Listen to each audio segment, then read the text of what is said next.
Thank you for joining us today.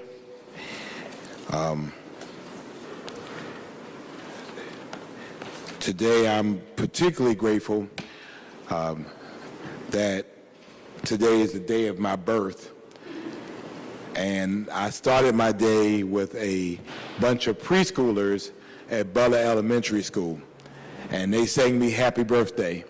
And that was just an amazing day to start our day. For us, pre-K is important. This is pre-K week. And so I'll be making appearances at schools, really highlighting the importance of pre-K, but more importantly also making sure that people like me remember people like them, engaging with young people, enhancing and emphasizing the importance of reading. And so they surprised me with that. And so, again, I'm on cloud nine because they were just singing to the top of their little lungs, happy birthday. So I was happy to be at Butler Elementary School, and I thank them and Dr. Jordan, their principal, for that very nice surprise.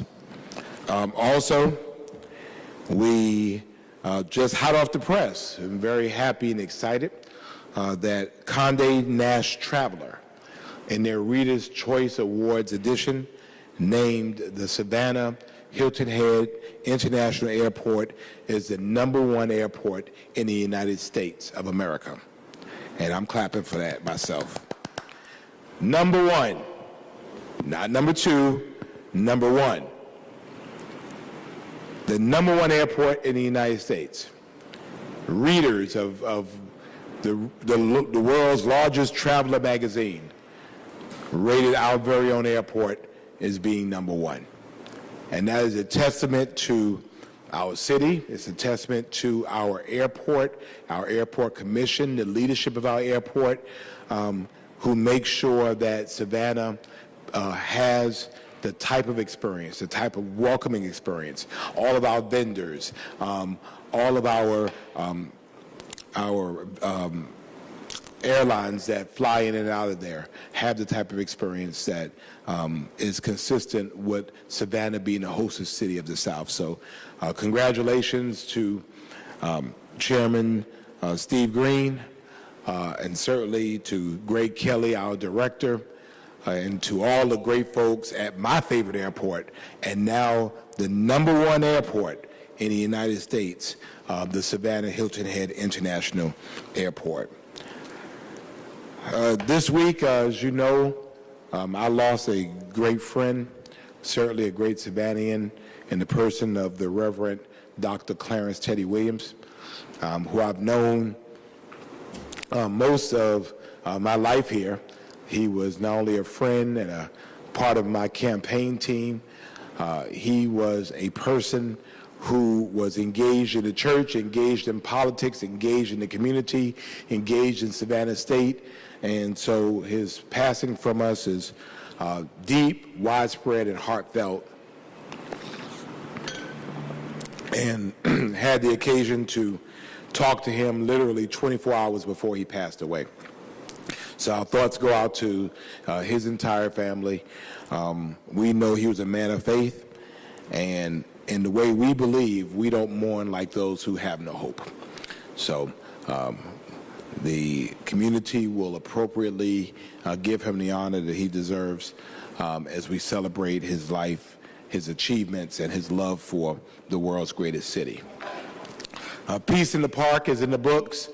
It was an absolutely phenomenal day, beautiful weather.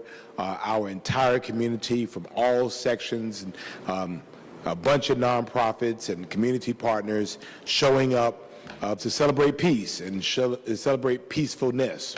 And so was very happy about the turnout, very happy about how it turned out, very happy that we celebrated new peace builders in our community, to include our very own District 3 Alderwoman Linda Wilder Bryant.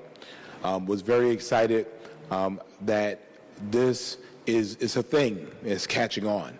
And so I'm so very happy to Jill and her team at the Mediation Center for carrying this on their back. I'm happy that the City of Savannah could be a sponsor in this. It's important that we do. Peace is not only a journey, it's a destination, and peace is also decisions. It's a part of the 101,000 decisions every single one of us makes every single day.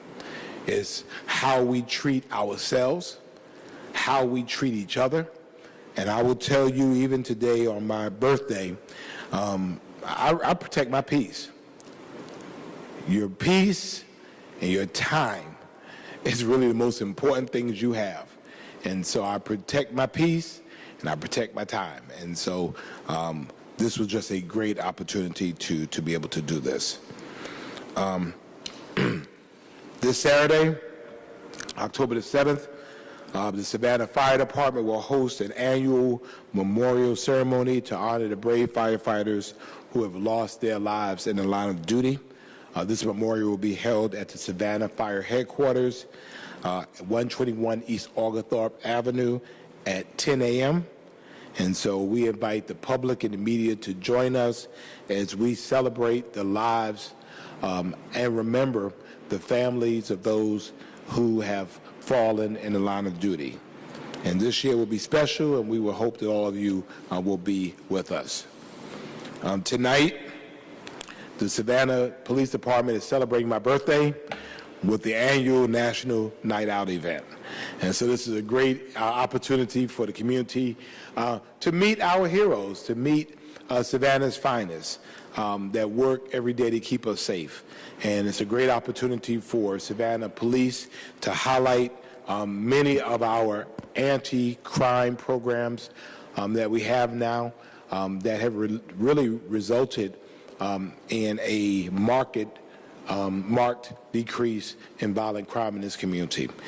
So members of Savannah's finest, members of Savannah's bravest, Savannah Fire Department will be on hand, as well as our police community engagement team, and we'll have free Halloween costumes, supplies, and all other kinds of stuff. So excited about that.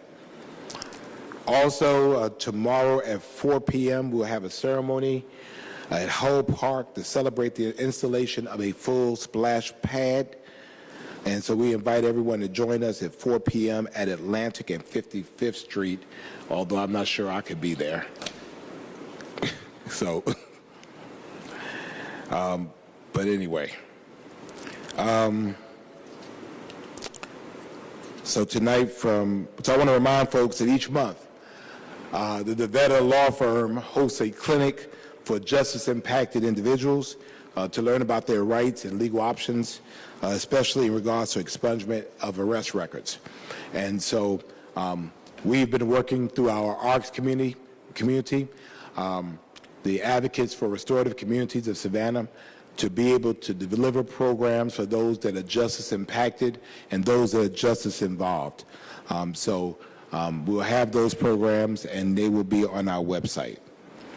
I would also like to remind everyone that qualified homeowners in Savannah now have the opportunity to apply for solar panel leases through the city's participation in the Georgia Bright program. Georgia Bright is a discounted solar lease program for low to moderate income homeowners in Georgia that will save homeowners money from day one. And the participation in Georgia Bright was coordinated by the Office of Sustainability as a part of the city's 100% Savannah Plan, which aims to help a transition to renewable energy. To qualify for this new program, Savannah residents must own their own home, they must have a roof in good condition, and they must meet certain income requirements. To keep eligibility simple, the program has established a gross annual household income limit of $100,000 or less per year. So to apply, visit savannahga.gov/Bright Savannah. savannahga.gov/Bright Savannah. And I want to also take a moment to recognize some of Savannah's other unsung heroes, and that is our Code Compliance Department. October is National Code Compliance Appreciation Month, and so our city has a cadre of dedicated, professional, great employees who work every day to ensure that we all have a clean and healthy city to live in.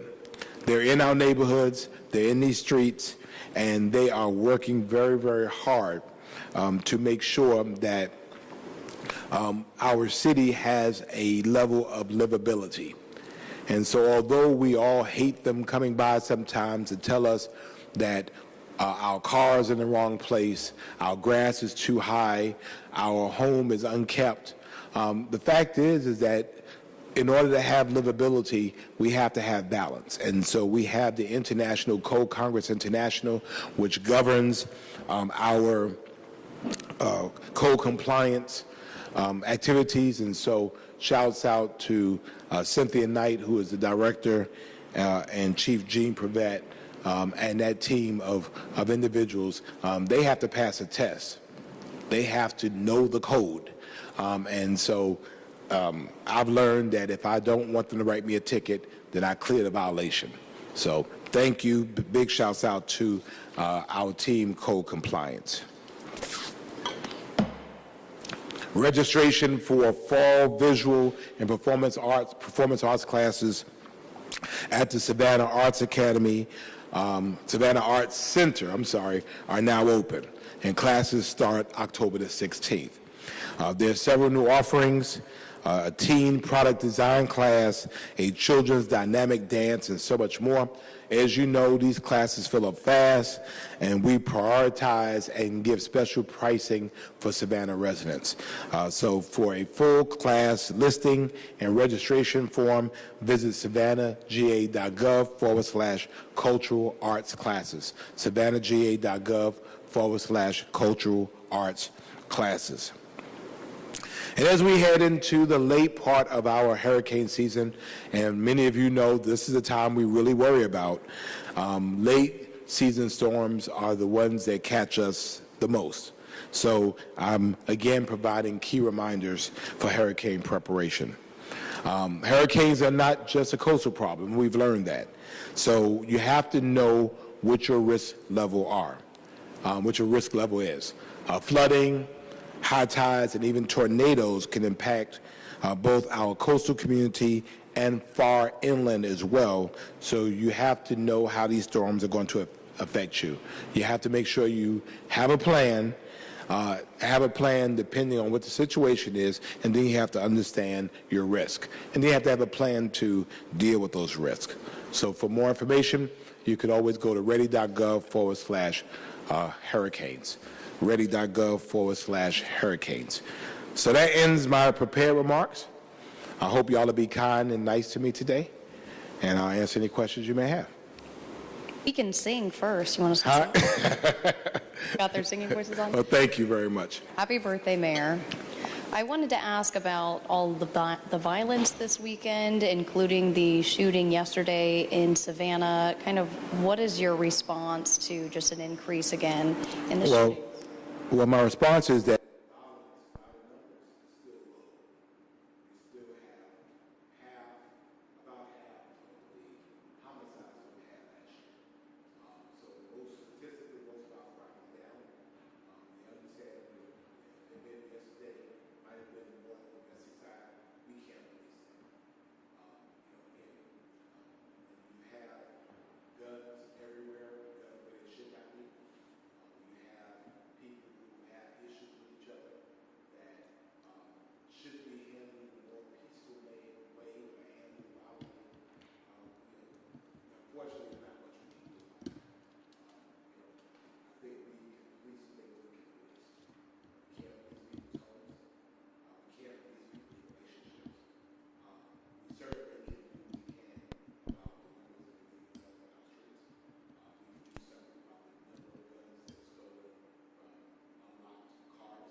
we can do something about making sure we aggressively prosecute those who pull triggers in this community. So to answer your question, While I'm pleased about the overall decrease in crime, we recognize that we have work to do, and there are some situations, again, that we're not going to be able to address. And so as details of these events spill out, I think if you pull out incidents that are domestic related, our homicide rate will be even lower than what it is. Are there any ways or resources that the city provides for these domestic violence disputes? We saw 3 of them across the area this weekend. Yeah, well, October is Domestic Violence Awareness Month. And every single year I am at a candlelight vigil of individuals who were killed in domestic-related events. And sometimes they're babies, and sometimes they're very, very senior people. We have Safe Shelter here. We have a variety of nonprofits that work with not only those that are in trouble, but those who are in domestic violence situations. We prioritize good behavior warrants and good behavior bonds, separation orders to prevent those things from happening. Love should never hurt. And if someone loves me that much that they want to hurt me, then I don't want them to love me. And so this is where we count on the community, where we count on the families, where we count on loved ones to step in. Obviously, when somebody is starting to trip, and we don't take any of those things lightly. You shouldn't, and you need to engage. There are signs of domestic violence. You need to engage. We can't always, as family members and friends, sit on the sidelines and say that's their business. We have to be personally engaged and personally involved. And, if there are people in my orbit that I feel like might be in some trouble, things don't seem right, then I'm going to intervene. I'm going to offer assistance. I'm going to offer a referral, because I think that's part of my responsibility to be able to do that. We have to stop domestic violence related events. Thank you. Hi, Mr. Mayor. Hey. Happy October. Thank you. And happy birthday. Thank you. To start off light, do you have any plans that you're going to do to celebrate your birthday today? Yes. So I'm reading to a couple of schools today. I'm hanging with young people. Dealing with these older folks that I deal with every day, it's just not fun. It's just not cool. I just love being around young people. Young people is kind of, my passion. And so being around them, reading to them, particularly during pre-K week, is important to me. It's a good way for me to realize that at one point, a few years ago, I was their age, and now I'm older. And so it helps me to appreciate my journey. And then tonight I'm going to get some friends and we're going to celebrate hip hop. I'm going to don my best hip hop, and we're going to celebrate 50 years of hip hop, because I'm old enough to remember hip hop and remember the journey of hip hop. And I'm a kid of the hip hop generation. And so I'm going to go back in time and I'm going to enjoy that. So it's a blessing to be alive. Obituaries now are not just very old people. They're also very young people. And so we have to do what we can to enjoy every single minute that God grants us. And so, living my best life, having fun while I do it, while serving the greatest city on earth. That's awesome. I'm glad you're going to be dancing to hip hop later today. Yeah, and then I'm going to need some aspirin cream afterwards, so, So this week or this month, what do you think is the most pressing issue in Savannah that you are hoping to tackle? Well, several of them. And I appreciate that question because it reminds me. So last Friday we had the Secretary of the Treasury here, Janet Yellen. She is the 7th Cabinet Secretary to visit Savannah during my administration. It shows the ability of Savannah to be connected directly to Washington, D.C. They are not seeing Georgia as just Atlanta. They're recognizing the coast matters. So I had the opportunity for extensive conversations with the Secretary here. For us, and for a city, it's not a single topic. We're charged with keeping all the balls in the air at the same time. So we're focused on violence prevention, as we're doing with National Night Out. We are focused on the structural barriers that address issues of blight and crime. So last week we approved our Light Up Savannah partnership with Georgia Power. We're still dealing with issues of housing and affordable housing, making sure housing is affordable for Savannahans. So we're doing that. We're celebrating with our airport, and again, making sure people have a good experience while they're here in this city. So I think it's a variety of things. Also, we're in an election season. So there are a whole lot of other things that go along with that, making sure that people register to vote, make sure that they early vote, make sure they vote on election day, and make sure that that process is seamless, particularly with all of the, election stuff that is going around. So it's a lot. We're responsible for doing it all. But I have 2,500 friends that help me get it done every day. And I think that, we'll continue working at it. Thank you so much. Thank you. Morning. Good morning. Just to follow up on the gun violence question, 2 incidents on Sunday involving gun violence, same day as Peace in the Park, the Day of Peace. Given that, is the message getting across in your opinion? And can you also talk more about how National Night Out can help mitigate some of these issues, domestic or not? Although ultimately we look at things as an aggregate, every single situation, every single violent situation comes down to a decision. There comes a point where someone makes a conscious decision to use violence. And really, at the end of the day, every statistic we could ever put out is really drawn down to that single decision.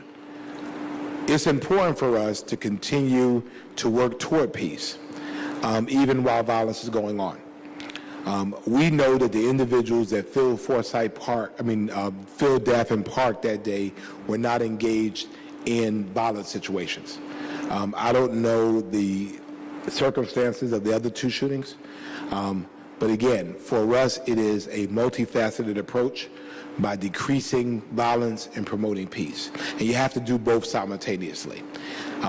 We know that we have too many guns in this community, across this state, in this nation, and too many guns in the wrong hands. We know we have too many guns that are stolen from cars that are unlocked, and they end up in crime scenes across this country. We know that we have too many individuals who are on the streets, who are trigger pullers, and they're not being prosecuted as aggressively as this community demands as they're not. So for us, this is a multifaceted approach of making sure that not only do we stop violence, but we prevent violence and prevent violent attitudes and prevent violent situations and prevent violent mindsets, and stop those types of things from happening. I was coming here today and we witnessed a car accident on our way over here, and, the guy was very upset. And so we intervened because this could have escalated to a point of being a violent situation. So it's a every day, every person, and if we all take on the role as peace builders, I'm not everywhere. Police are not everywhere, but we are everywhere, and we can intervene and sometimes diffuse these types of situations. National Night Out is a national observance of police-community relations. It highlights the police being in communities. Usually, historically, we've celebrated in August. We've stopped that this year because it's too hot in Savannah in August for our community to be out. So some of our communities have done them already, neighborhood by neighborhood. We're doing it in October. It makes better weather sense for us, and I think we're going to have great weather this evening. So I'm excited about being with our law enforcement, being with our community, being with our young people. This helps build relationships. At the end of the day, police officers are mothers, fathers, grandfathers, grandmothers, aunts, uncles, big brothers, sons, and daughters. And so we need our young people to see police as being friends, And so this is a way for them to interact with the community, for them to see the things that we're doing and see some of the ways that we are reducing crime. And we are proud. I saw something in Washington, D.C. about, the crime, the violent homicide rate eclipsing over 209 murders, I believe, this year. We're on the downtrend. And so although we're glad that it is, we recognize that there's still work to do. And we're not going to be satisfied until we have a year with zero crime in this community. And so although it might be aspirational, we have a responsibility to work towards that. Thank you. Thank you. Happy birthday, Mr. Mayor. Thank you. I was wondering if you could just give an update on where the Civic Center plans stand on the current council, and if that's something you expect the current council to get to before a new one is sworn in. I do not. I've wanted to make sure that, number one, this is a very important discussion. It is one that does not need to be rushed. I believe, although this council could make a decision on it, I don't think that's necessarily the best way to handle that. I've made sure and ensured that staff slow down on this. This will be citizen-led. And ultimately, the council, probably the next council, will make a decision about how we handle this. There are several options. Everybody has ideas about how to best address the Civic Center. I have my personal thoughts about how it needs to be addressed, and I've been very vocal that the Johnny Mercer Theater, in my mind, needs to be saved. It is a useful and unique resource in this community. If we don't save it, then the only city options here would be a 400-seat cultural arts center and a 10,000-seat arena with nothing in between. The only things in between would be the Trustees Theater and the Lucas Theater, which are not owned by the city and would be subject to market cost. Also, the second floor of the Civic Center is good, important use community space, affordable community space. The ballroom is heavily used as community space, affordable, accessible community space. I think that the arena itself has seen its best days. It is now more expensive to maintain than it is to demolish. So in my mind, something is going to have to be done to address that. And what we do with that, it could be options of restoring portions of the city grid. It could be about providing some type of space that is multi-use, multi-purpose. The Civic Center itself has been used for community festivals, hockey, roller hockey, community events. And we don't have that type of multi-function space in the city. And certainly it's not affordable for most people in the arena or across at the convention center. So we have to have these discussions about what our needs are. We know that form follows function. And so it's important for us to determine the function first, what our needs are, and then as a community talk about how that takes shape. Last question, do you have a favorite rapper of all time? You know what, I was thinking about that. So it depends on the year, because I remember when my father first brought home Rapper's Delight. And it was like, wow, hip, hop, and hibbity, hibbity, hip, hip, a hop, you don't stop, and rockin' to the bang, bang, boogie, say up, jump, boogie to the boogie beat. Remember that? Oh, y'all too young. Now what you hear is not a test. I'm rapping to the beat, and I meet a crew of my friends. Try to meet. My name is Wonder Mike, and I just came to say hello. Y'all remember that? See? Y'all don't know, see? But that I mean, it was an era of music and time where verbiage was put to music, and it just did some things. Don't push me, because I'm close to the edge. I'm trying not to lose my head. It's like a jungle sometimes. It makes me wonder how I keep from going under. I mean, it resonated with you. Dougie Fresh is coming to Savannah later on this year. I saw him earlier this year in D.C. Slick Rick.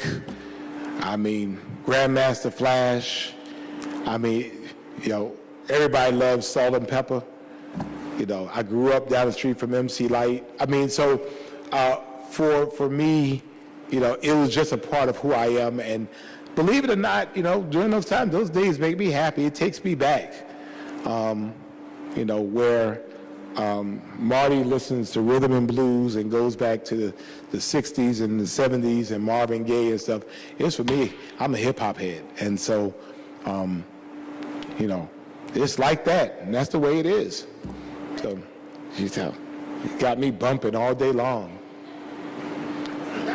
Yeah, I mean, I can remember this, right? Thank you. So one other thing I wanted to point out. See, now you're going to make me go in here and bump this, so you're going to hear some music. More money, no problems, right?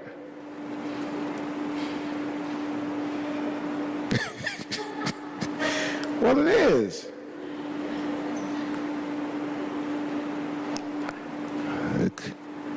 To all the ladies in the place with style and grace, allow me to lace you. Okay. Anyway, I was talking about the ARCS event, Advocates for Restorative Communities of Savannah. And what this is dealing with people who are justice involved. And so part of what we wanted to do was make sure, and this goes back to your questions about violence. There are people that return home from jails and prisons every day back home. Fulton County has the most, Chatham has the second most. And so part of my vision with the ARCS task force was that when people come home, that we should welcome them home. Many of you might be familiar with the biblical story of the prodigal son, who kind of went off, turned up, had a great time, and realized he needed to come home. And so his father, when he came home, rather than to chastise him for being gone, he welcomed him home. I know you've been off doing all kinds of crazy stuff. I know you really did me wrong, but we're glad that you're home. And because of that, that son, I'm sure, had a better experience. So when people come home from jails and prisons, we want to say to them, you did some messed up stuff. You've paid your price. You're now coming home, and we're glad that you're home. Let's reconnect you in a way that makes you successful. Let's connect you with your family. Let's connect you with employment. Let's connect you with housing, because we know that in order for you to be successful, you need these things. So we're having what we're calling a welcome home event. And this is for people with our justice-involved community, justice impacted. We want to say, welcome home. We're glad that you are back in the Seaport. So this is October the 18th, and this is from 8 a.m. to 12:30 p.m. at the Savannah Civic Center. And so this is really a reentry conference and resource fair. We're bringing together all of our resources as it relates to justice impacted and involved individuals, and we're saying to them, everything you need is going to be in this room. Let us help you to be successful. And so you all will help us out a lot by making sure that gets out. We want to celebrate people coming home. We don't want to forever chastise them for what they've done, and we want to help them to be successful. Mothers and fathers, wives and husbands, sons and daughters. We want them to be gainfully employed, because if we don't, people go back to what they know. And so we want them during this very critical time in their lives to be able to do better. And so we help them to do better by welcoming them home. So thank you, Nick, for giving me that information. So any other questions? All right, so now you got hip-hop all in my head. You do. So, but a great day to celebrate a birthday in the world's greatest city, National Night Out, pre-K, and hip-hop all day long. Long live hip-hop. God bless you all. Thank you for being Savannah Strong.